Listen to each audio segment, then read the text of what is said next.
Assalamualaikum warahmatullahi wabarakatuh. Perkenalkan, nama saya Anisha Jahra Keila dari kelas 11B SMA.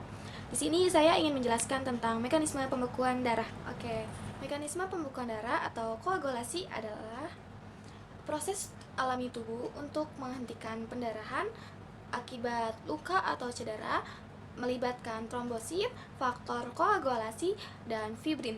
Selanjutnya ada 4 fungsi dari mekanisme pembekuan darah.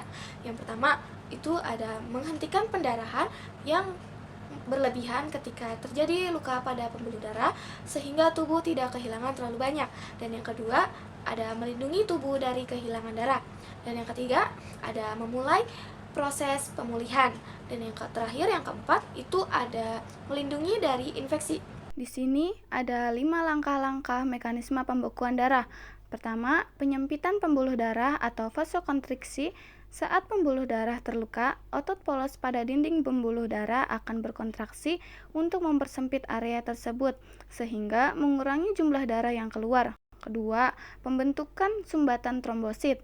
Trombosit akan berkumpul di lokasi luka, menempel pada dinding pembuluh darah yang rusak, dan membentuk sumbatan sementara.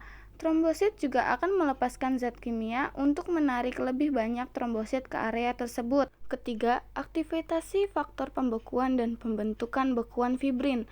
Faktor-faktor pembekuan darah diaktifkan secara berurutan dalam sebuah reaksi berantai atau kaskade koagulasi. Proses ini mengubah protein fibrinogen menjadi fibrin yang berbentuk benang-benang halus dan lengket. Keempat, pembentukan bekuan darah yang stabil. Benang-benang fibrin akan menjerat trombosit dan sel darah merah, membentuk gumpalan yang kuat dan stabil untuk menutup luka sepenuhnya. Kelima, penghentian proses dan perbaikan luka. Setelah luka sembuh, proses pembekuan dihentikan dan gumpalan fibrin secara bertahap akan dipecah untuk memungkinkan perbaikan jaringan. Bekuan akan larut setelah dinding pembuluh darah pulih. Dan di sini juga ada 4 penyebab masalah pembekuan darah.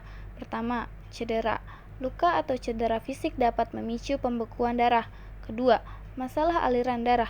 Kondisi yang membuat darah mengalir lambat seperti fibrilasi atrium, trombosis vena dalam, atau imobilitas akibat duduk terlalu lama atau perjalanan jauh bisa menyebabkan pembekuan. Ketiga, penyakit kronis. Penyakit seperti serangan jantung, stroke, penyakit jantung, penyakit ginjal, atau penyakit radang usus dapat mengganggu proses pembekuan darah.